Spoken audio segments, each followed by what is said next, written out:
Geronimo Capaldo, the stage is yours.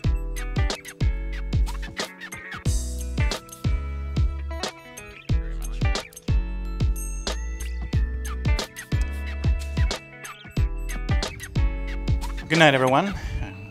It's great to be here, and I apologize for speaking in English. Unfortunately, I don't speak Dutch. And I'm particularly happy to be talking to everyone and see so much engagement. It's great to see Koen again, with whom I really love to disagree, and I keep doing it. Let me first say something very clearly. Some of you know that I work at the International Labour Organization, and I do as an economist. However, what I'm going to talk about tonight does not reflect the position of the ILO, because it's based on work I did as a researcher at Tufts University in Massachusetts. And I'm here on my personal time, and therefore I speak for myself based on my research. So, as a European citizen, about a year ago, I started looking into this issue of the TTIP, reading the various studies that have been produced and that somehow maintain that there would be good impacts coming from TTIP on the Europeans' incomes and economic lives.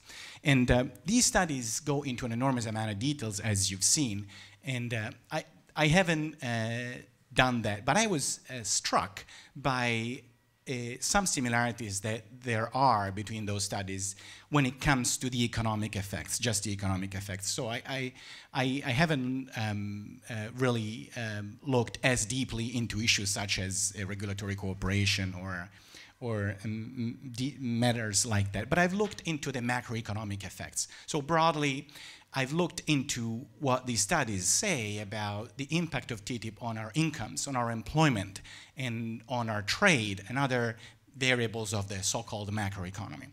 And as I mentioned a moment ago, I was struck by the fact that somehow the main studies that have been produced, and some of them have been endorsed by the European Commission, they all make basically the same points. So initially I thought that's great. They're confirming each other's results, so that there must be some truth in it. But the issue then that I grew increasingly uncomfortable about is that somehow I realized that these studies are based on the same economic model. And being a researcher that works a little bit on modeling, I'm very well aware of the fact that when you use an economic model, you cannot necessarily expect all answers from the same model, because models are very much conditioned by their own assumptions, because they simplify reality, sometimes in a good way, sometimes in a way that is not justifiable. Now, let's take a very quick look at these results of the main studies that I talked about. The study that is mostly mentioned by the European Commission is the CEPR study, but also the CP studies and the ECORIS studies. And these studies all project large increases in bilateral exports, and we've heard how that is important, and it's true, because trade is very much summarized by these bilateral exports. But the way bilateral exports really impact our economy is by their net result. So what matters isn't so much how much exports increase, but also how much imports increase, because whenever we have an increase in trade, both things happen. And so in all cases, we see that there is a very large difference between these large increases in bilateral exports and these comparatively small increases in net exports, which are the ones that contribute to our income. The reason why this happens is because, according to all these studies, transatlantic trade would increase as a consequence of the entry into force of TTIP, but it would increase largely at the expense of intra-European trade. In other words, we're going to trade in Europe much more with the United States, but we're going to trade, according to these studies, much less with each other. And this is, in a way, you know, I really like to point out that this is a little bit of a paradoxical effect when seen in the context of the European Union, who we are told, which we're told is mainly aiming at increasing integration among countries. So I like to call this a disintegration effect. It goes quite the other way, the opposite way to the one that we expect. And consequently, because of these small increases in net exports, these studies point out that there are very small increases in GDP, that is a measure of aggregate income. Now, how do we interpret these numbers? 0.5%, it's very important. This is not 0.5% per year. This is 0.5% or less after 15 years or something like that, and that's it. So we are talking about very small increases, one-off. Now, as I said, I was struck by the fact that these studies tend to use the same model, and you know, this is a very standard model. It's a model that's commonly used for these types of calculations. However, it's also an economic model that's shown its limits already, has been showing its limits already for several decades, and the problems have been pointed out at the technical level by academics, but also in the policy debate and in many practical experiences of liberalizations. This model is called CGE. It stands for Computable General Equilibrium Model. And I find that in this case, this model is particularly inappropriate because of several assumptions that it relies on, which I find not necessarily absurd, not necessarily unreasonable in an absolute sense, but I find them unreasonable in the European context, especially. So the first assumption is the assumption of flexible prices. My colleague earlier pointed out that I go with the assumption of fixed prices. Well, the issue here, I think, is why we choose the assumption of fixed versus flexible prices. The question here, the main issue that I'm uncomfortable with here is that according to this standard model, the economy adjusts very, very quickly thanks to an extreme flexibility of prices. It means that whatever happens, whenever there is a little bit of disequilibrium in the market, whenever there is a little bit of unemployment, for example, prices will change immediately to absorb this wasted resources. So let's say there is a little bit of unemployment. It means assuming that immediately salaries will drop so that workers will become more profitable to hire and firms will hire them immediately. Not only that, we also assume in this model that whenever there are no barriers of any kind between resources that are used in one sector and resources that are used in other sectors. Going with the unemployment example, say that some workers lose their jobs in some manufacturing industry, and not only wages will drop immediately so that they can become re-employable, but also those workers will be immediately rehirable in sectors that are expanding. In every moment, some sectors are contracting and some sectors are expanding. But we know it's very difficult for workers that have spent 20 years building their skills in manufacturing, for example, to be employable in the software industry or in the banking sector, which might be also expanding. So I think that these two assumptions, flexibility of prices and wages, and the absence of barriers between sectors, are particularly not realistic and certainly do not apply to the context of the European economy, where we see unemployment lasting for longer periods of time now, where many countries are battling high unemployment rates and prices aren't helping. Flexibility of prices isn't coming to the rescue, and in a way it's a good thing, because otherwise we would see this plummeting of prices and we would witness the continuous impoverishment of the labor force, which is already taken place, but we would see it even more. Another important feature that I see in these models is not an assumption, it's a result. It's the loss of public revenue in the medium term. So according to all these studies, there is a loss to public revenues following the introduction of TTIP, at least in the short and medium term. And I agree with that.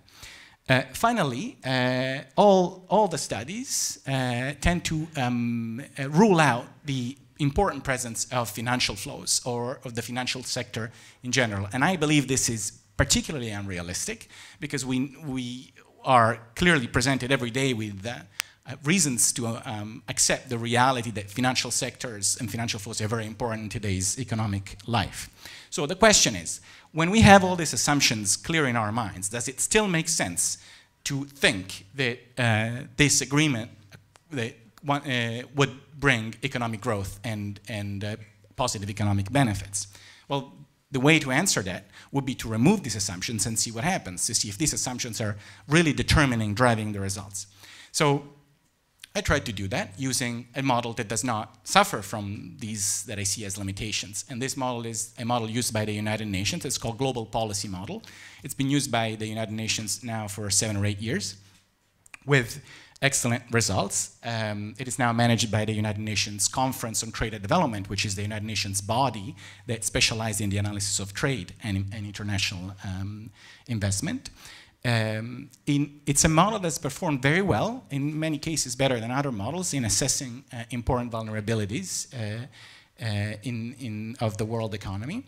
And it has opposing features to those that I explained. It doesn't have this full employment assumption. This is very important.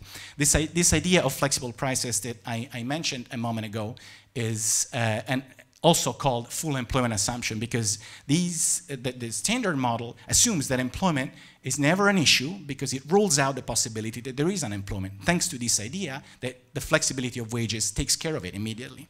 Well, because I don't find it realistic, I use this model that does not have the full employment assumption. At the same time, in this model, the structural features of the economy depend on both the short-term features of the economy, basically what position the business cycle is in, and also the long-term trends. This is very important, and it's something that is typically underestimated. Now, I need to move on quickly because I don't have a lot of time. My simulation strategy was to not question the projections that the official assessments made of the expansion of trade. But I took those projections as granted, and I thought, okay, if trade is supposed to expand in that way that we seen a moment ago, what's that going to mean for the economy as a whole, for incomes and employment? And I assumed that the economy adjusts in 3 different ways. So I dropped the idea that it adjusts with flexible prices, but I assume that it adjusts by basically reacting to the new increased competition with reductions of the cost of labor. So whenever the United States and the European Union are pushed to compete more against each other, what happens is that in order to compete and defend their market shares, they will tend to push down their labor costs to become more competitive. And the other mechanism that I assume is that because of the fall in demand, in the level of business that follows this loss of labor income, I assume that somehow the economy will respond by increasing lending, which is something that we've seen happen both in the United States and the European Union in the years that led up to the crisis. It's a potentially dangerous mechanism. So let's see the results that I got out of this small exercise. Now, there are broadly positive effects on the US economy, and then there are negative effects pretty much on all accounts in most European countries. The Netherlands is here, other Northern and Western Europe. Unfortunately, it doesn't feature as a standalone country in the model. But you see that in all European areas, we have negative impacts in terms of net exports, in terms of income, in terms of employment. We have losses across the board in Europe. In terms of employment income, that is the income per employee would fall in all areas. We have losses in terms of net taxes, and we have an increase in the dependency ratio, that is the number of people that are sustained by one job, both through formal social protection systems or through informal, would increase. Now, the easy way to explain this is to show that, so the labor share, that is the cut of total income that goes to labor, would decrease, and these are the dark lines, would decrease following the introduction of TTIP. And this is because the various economy would start a rush to the bottom, a race to the bottom, in order to defend their market shares. Now, these shares have been falling already for many years. So the purchasing power of laborers would keep decreasing following the introduction of TTIP because economies would have to defend their labor shares. Now, the European Union would have to do this in a particularly strong way because it would be facing the United States, where the average labor cost, the unit labor cost, or the labor share, that is the cut of total income that goes to labor, is 53%. Now, in every European country, we're much higher. That means Europe produces by using more labor per unit of output. So it is less competitive than the United States. So TTIP would pin the European Union economies against an economy that is more competitive than them. And of course, what we can expect, it seems reasonable to me to expect, that this would start some form of race or big effort to make our economies more competitive. But this means taking labor, taking income out of labor even more than it has already happened, with some serious consequences.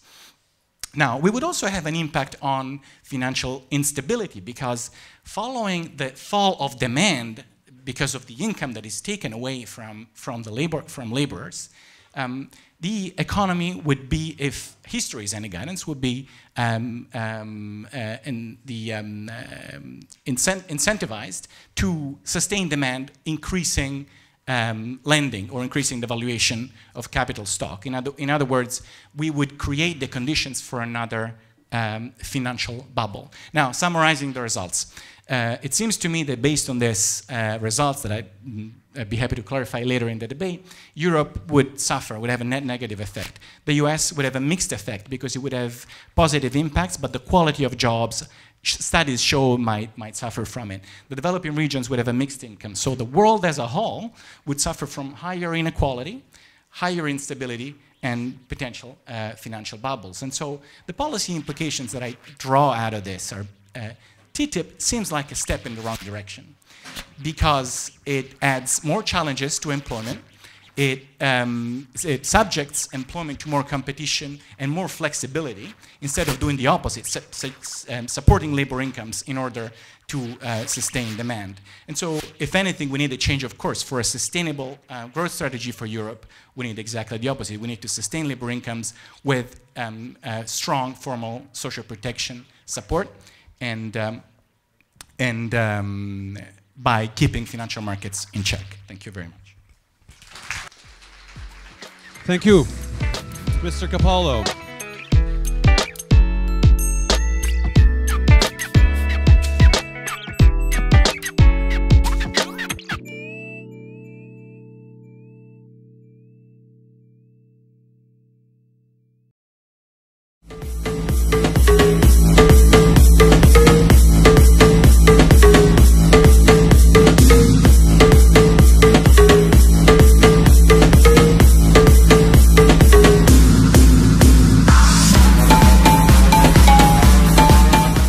Good day.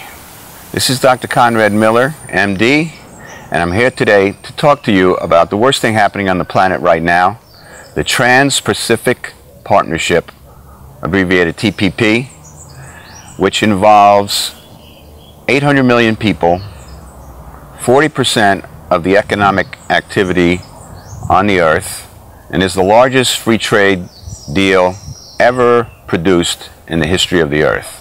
But you haven't heard about it because it's not on your radio, it's not on your TV, unfortunately. They've had 24 meetings in secret over the last several years, mostly corporations and trade representatives of 12 countries around the Pacific Rim, including the United States, Canada, Peru, Vietnam, Australia, New Zealand, Japan, and the door is being left open for China, South Korea, Russia, India, and any other countries that will step in.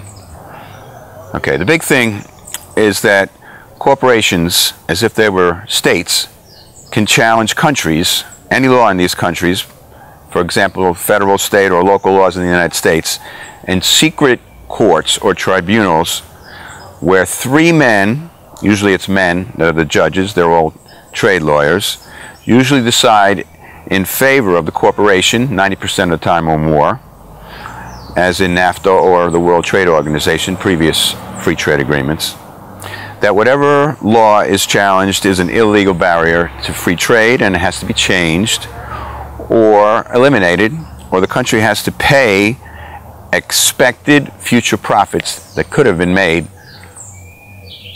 because the law was enacted. Of course, nobody wants to pay those.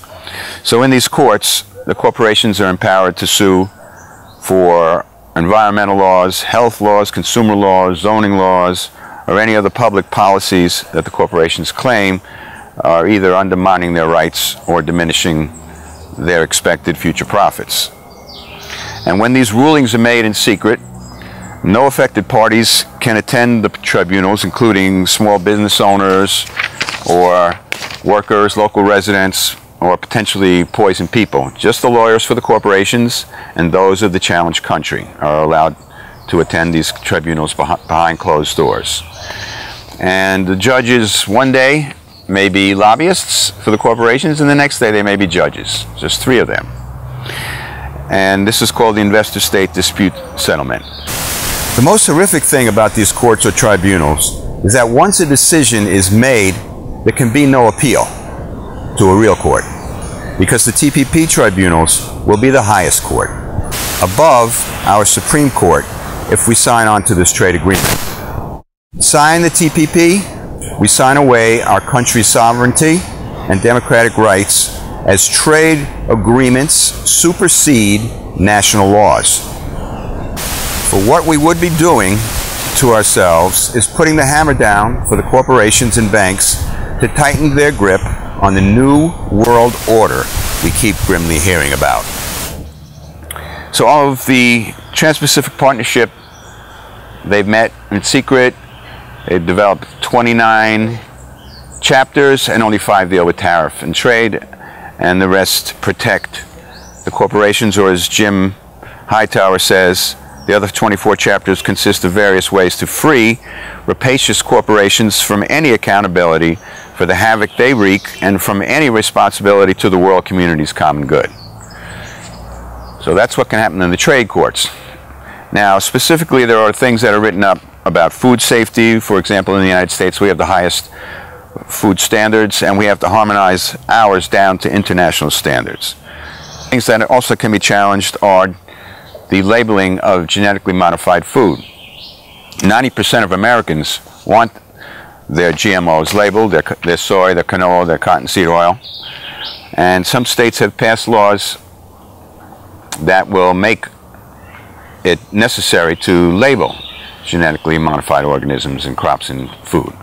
But these laws can be challenged in these little trade courts or tribunals. Mexico, for example, in 2000, the Senate unanimously backed GMO food labeling, and within 3 months the United States threatened to impose sanctions via NAFTA, that was the North American Free Trade Agreement, and the decision was reversed. Then there's also country of origin labeling for meat, and 90% of Americans also favor that, and that can be challenged. Then there's the internet. You can go to the internet, we can look up things very quickly, we can see how a jellyfish swims,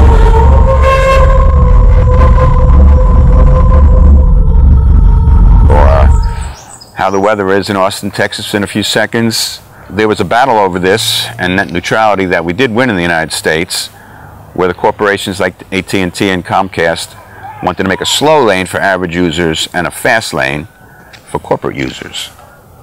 But with the TPP, it's already been set up for corporate created content, giving copyright protection for that for 120 years. And the deal will also transform internet service providers into a private Big Brother police force empowered to monitor our user activity, arbitrarily take down our content, and cut off our access to the internet.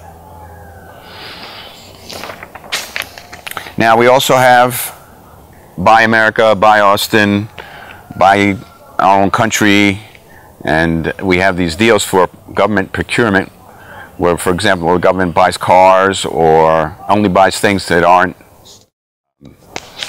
made by child labor. And the U.S. procurement market is $1.7 trillion, very big market. Everybody wants to get into it. All the TPP countries want to get into it. And the TPP locks in and expands privatization and deregulation of public services. And now, public services that weren't accessible to corporations will be under the TPP, including transportation, water treatment, corrections, education, healthcare. Then there's fracking, where the Department of Energy will lose control over how much fracking is done, and the environmental impact will not be studied. It's important because Japan, one of the main countries in the TPP, is the world's largest natural gas importer, so we would expect more fracking to be done in the United States and lose control of how much is done and what environmental damages result. Then we'll lose a lot of jobs. We've already lost about 6 million jobs because of the various trade agreements that exist. And the U.S. corporations would get special foreign investor protection to limit the cost and risk of relocating their factories to low-wage nations that sign on to this agreement. But Vietnam, for example, the United States Department of Labor has cited Vietnam as one of only 3 countries in the world to engage in forced child labor in its apparel industry. Plus, surveys cited unsafe working conditions in its apparel industry. This is important because Vietnam is the second largest exporter of apparel to the United States, behind only China. Instead of suspending trade talks with Vietnam until it meets basic international standards for human and workers' rights, we're rewarding them with duty-free access. The TPP would block federal, state, and local governments from taking action to boost job creation, which is kind of outrageous. And then we have the banks. The banks are one of the big authors of most of these other 24 chapters in the Trans-Pacific Partnership, and they basically don't want any of the rules that normally would protect the government, the people, from the banks, like transaction taxes, or also called Robin Hood taxes, which are already approved in 11 European countries. That's imposing a tiny tax on Wall Street transactions to tamp down speculation-fueled volatility, while generating hundreds of billions of dollars worth of revenue for social, health, or environmental causes. Then there are firewall reforms that have been blocked by the banks writing them into the TPP. TPP could ban capital controls, which even the International Monetary Fund is in favor of. Basically, extreme deregulation is the problem, and we know that hasn't worked in the United States, and now the TPP is taking that up. So basically, the TPP creates permanent corporate rule over us and all the other countries in the TPP. If we want to make a change in the TPP, we have to get all 12 countries to agree to that change. Otherwise, nothing can be changed. In 2010, all the nations involved signed a formal pledge to keep the details of their deliberations from the public and to keep documents related to the deal undercover until 4 years after the process is completed. And Ron Kirk, who was Barack Obama's top trade representative, said that locking out the people is necessary because the deal's details would outrage Americans and spook Congress from rubber stamping it. So even though Congress has to regulate commerce with foreign nations, the game is President Obama and the Republicans especially want to, instead of open the whole TPP to Congress and review everything, they want to fast track it, which means everybody can only vote yes or no on the whole deal, one way or the other, and that's the end of it. So the ultimate answer is, we've stopped things like this before. We have to say no to fast track, which may come up in the Congress in March. It may take 60 days to pass. If not, we can block the Trans-Pacific Partnership and fast track. You can call 202-224-3121 and call your congressman, and we'll leave some other numbers and contacts for you. This is Dr. Conrad Miller. Thank you very much. No to fast track, no to the Trans-Pacific Partnership.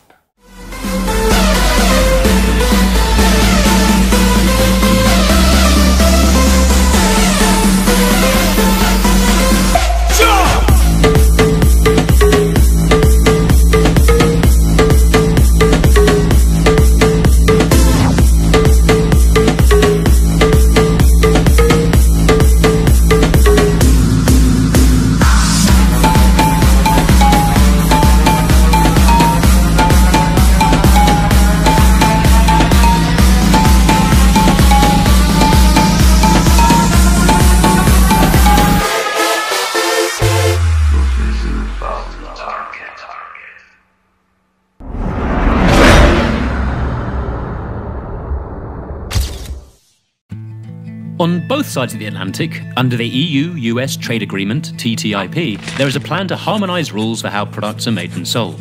It's called regulatory coherence. Now, that may sound like the most boring, abstract technical term you've ever heard, but it will have very real consequences on our lives. Consequences that could be amazing, but that will actually be terrible, unless you're a big corporation. But first, let's see what kind of rules exist on both sides. Take the way the animals we eat are treated, for instance. In the US, the focus is on the end product. As long as what ends up on your plate doesn't kill you, it doesn't matter how it got there. In the EU, the focus is more on the animal's welfare and quality of life, until it ends up on your plate. Now take medical devices like hip implants. The US has much stricter rules than the EU. By raising EU standards up to the US ones, we could have the best prosthetics. So as we can see, people in the EU and the US could gain a lot from sharing their best standards. But here's the trick. So far, the agreement has not been written for people, but for big corporations. They're the ones setting the agenda. They want to make more profit by lowering the costly standards and regulations here and in the US. With this logic, no matter what side of the Atlantic you're on, you get screwed equally. We don't want our standards lowered under TTIP. Don't let corporations force a race to the bottom. Help us raise our standards of living. Give multinational corporations a generous finger by sharing this video.